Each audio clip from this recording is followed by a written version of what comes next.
الحمد لله والصلاة والسلام على رسول الله وعلى آله وصحبه ومن والاه. قال الله تبارك وتعالى في كلامه العزيز والفرقان الحميد: أعوذ بالله من الشيطان الرجيم، بسم الله الرحمن الرحيم. سنريهم آياتنا في الآفاق وفي أنفسهم. صدق الله العظيم وصدق رسوله النبي الكريم، ونحن على ذلك لمن الشاهدين والشاهدين. عزیزان گرامی، معزز سامعین ذی وقار، حاضرین مجلس، گرامی شخصیات اور تراویح کے تمام مصلین، سب سے پہلے تو مبارکباد کے قابل ہیں آپ حضرات کہ اللہ پاک نے یہ آپ کو موقع عطا فرمایا کہ نماز تراویح کے اندر قرآن کریم کی آپ کی تعداد میں تکمیل، اللہ کا شکر احسان ہے. اللہ سے دعا ہے کہ اللہ تعالیٰ جب تک زندہ رکھے، صحت و سلامتی کے ساتھ زندہ رکھے، اور ہماری زندگیوں میں یہ مواقع بار بار آتے رہیں اور ان انوار و برکات کو ہم حاصل کرتے رہیں. یہ قرآن کریم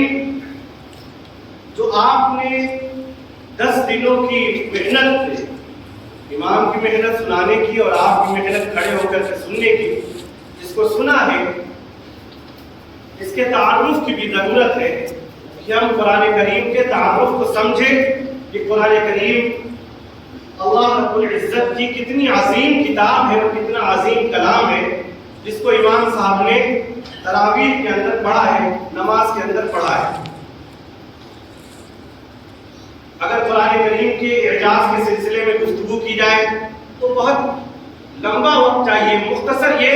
کہ قرآن کریم اللہ رب العزت کا اس دنیا کے اندر نبی کریم صلی اللہ علیہ وسلم کے ذریعے ایک ایسا معجزہ ہے جو رہتی دنیا تک قائم رہے گا انشاءاللہ، اور اس حیثیت سے قائم رہے گا کہ پوری انسانیت کو یہ چیلنج کرتا رہے گا کہ میں اللہ کا کلام ہوں، میں اللہ کا سچا کلام ہوں. اور پوری کائنات کے انسان نے سن لیں کہ اگر کسی کو رہنمائی اور ہدایت کی ضرورت ہے، کسی کو شفا کی ضرورت ہے، شفائے روحانی کی ضرورت ہے، تو جب تک کہ وہ ہماری طرف رجوع نہیں کرے گا اسے کوئی دوسرا سیدھا راستہ نہیں مل سکتا ہے. قرآن کریم کے اعجاز جو معجزے کا لفظ ہم ذکر کرتے ہیں بار بار، معجزہ کہتے کس کو ہیں؟ در حقیقت معجزہ کہتے ہیں ایسی چیز کو جس کے آگے تمام تر طاقتیں انسانی حیران و ششدر ہو کر کے رہ جائیں. وہ کسی بھی طریقے کی طاقت ہو، کسی بھی فیلڈ کی ہو، کسی بھی ڈپارٹمنٹ کی ہو، چاہے وہ اعجاز کے، فصاحت و بلاغت کے اعلیٰ پیمانے پہ بیٹھے ہوئے لوگ ہوں، یا سائنسی لیول کے، یا دنیا کی کسی بھی فیلڈ کے لوگ ہوں، یہاں پر آ کر کے قرآن کریم کے سامنے سب کے سب گھٹنے ٹیکتے ہیں. قرآن کریم کے بے شمار معجزات ہیں جن کی وجہ سے قرآن کریم کو معجز کہا جاتا ہے. یوں تو اگر اس کی گنائی میں تو وقت نہیں ہے، لیکن سب سے بڑا معجزہ قرآن کریم کا جو ہے، میں نے جمعے کے اندر بھی کہا تھا کہ یہ ڈائریکٹ دل پر اثر کرتا ہے. تاثیر قلبی کی ہے قرآن کریم کی. یہ آپ غور سے سمجھیں اس بات کو. قرآن کریم اپنے پڑھنے والے اور جو اس کو سنتا ہے، اور یقیناً اللہ نے اگر اس کو قلب سلیم عطا کیا ہے، صاف اور فطری ایسا دل جس کے اندر کیچ کرنے کی طاقت ہو، تو پھر یہ قرآن کریم ڈائریکٹ کے دلوں پر اثر کرتا ہے. میں نے جمعے میں بھی عرض کیا تھا کہ اللہ پاک دلوں کے اوپر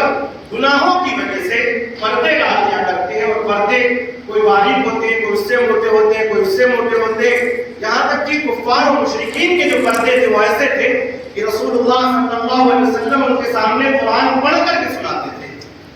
لیکن وہ کہتے تھے، اگر ہم اپنی زبان میں اس طرح کہیں تو چھیڑتے تھے محمد صلی اللہ علیہ وسلم کو کہ تم بلا وجہ کی ٹینشن لے رہے ہو محمد صلی اللہ علیہ وسلم، ہم سدھرنے والے نہیں ہیں، تم جنت اور دوزخ کی باتیں بتا رہے ہو، ہمارے باپ دادا جو کر رہے تھے کیسا برا کر رہے تھے. یہاں تک کہ جب یہ بتایا جاتا تھا کہ مرو گے اور مرنے کے بعد مٹی ہو جاؤ گے، رمیم بن جاؤ گے، اور اس کے بعد اٹھایا جائے گا تم کو، تو یہ کفار مشرکین قبر کی ہڈی نکال کر کے لاتے تھے قبرستان سے، اور رسول اللہ صلی اللہ علیہ وسلم کے سامنے ایسے ملتے تھے، چورا چورا کر دیتے تھے، اور اچھا اللہ تعالیٰ اس کو بھی زندہ کر دیں گے، اگر اس کو زندہ کر دیں گے تو پھر ہم بھی زندہ ہوں گے، اس وقت دیکھیں گے کہ کیا ہوگا۔ آپ سوچئے کہ نبی سے ایسی گفتگو کی جاتی تھی۔ ابھی کہا جاتا تھا جادوگر ہو جادوگر، ابھی کہا جاتا تھا بس مال دولت کی لالچ میں سب کر رہے ہو۔ غرض کی کہنے کا مقصد یہ کہ جب دلوں کے اوپر پردے ہوتے ہیں تو پھر نبی کی بات بھی سمجھ میں نہیں آتی۔ تو یہ قرآن کریم نے اپنے آپ کو فرمایا ہے، اللہ رب العزت نے قرآن کریم میں کہ موعظہ، کہ ہم قرآن کریم ایک ایسی نصیحت ہے جو ڈائریکٹ دلوں پر اثر کرتی ہے۔ اگر ہم قرآن کریم کو سن رہے ہو اور ہمارے قلوب اندر سے لرز نہ رہے ہو تو پھر ہمیں اپنے ایمان کے بارے میں فکر کرنے کی ضرورت ہے۔ دوسرا قرآن کریم یہ ایک یونیورسل معجزہ ہے، ہمیشہ رہے گا، خواہ عربی جاننے والا ہو یا عربی جاننے والا نہ ہو۔ قرآن کریم کا جو ٹون ہے، قرآن کریم کا یہ جو حدر ہے، جو لہجہ ہے، جو اس کی ملکوتی صوت ہے، یہ اس قرآن کریم دلوں پہ اثر کر کر ہی رہتا ہے۔ اور قرآن کریم کا جو اصل معجزہ تھا اس زمانے کے اندر، رسول اللہ صلی اللہ علیہ وسلم کے زمانے کے اندر جو نبی آتا تھا اس زمانے میں جو چیزیں ہوتی تھی اس کے اعتبار سے معجزات عطا کیے جاتے تھے۔ جیسے حضرت موسیٰ علیہ السلام کے زمانے میں سحر کا بڑا زور تھا تو حضرت موسیٰ علیہ السلام کو جادو کا معجزہ دیا گیا۔ نبی کریم صلی اللہ علیہ وسلم کے زمانے میں زبان پر قادر الکلامی یعنی گفتگو،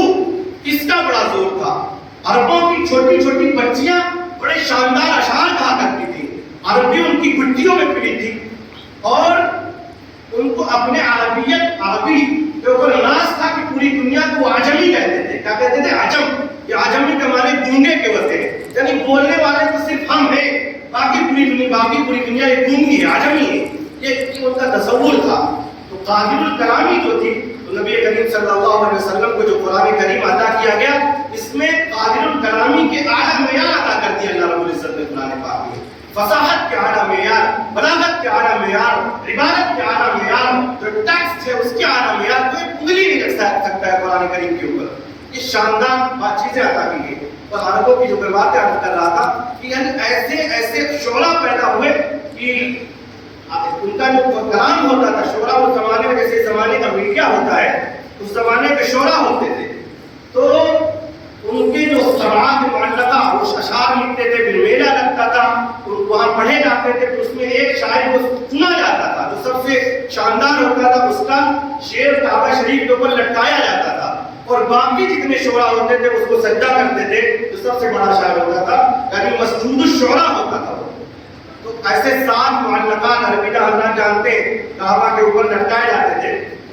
تو اس میں سے ایک شاعر جو ہے حضرت لبید تھے، بعد میں یہ مسلمان ہو گئے تھے، پھر شاعری چھوڑ دی تھی، تو حضرت عمر رضی اللہ تعالیٰ عنہ سے کہتے تھے کہ لبید اب تم شاعری نہیں کرتے ہو، تو حضرت لبید کہتے تھے ابعد القرآن،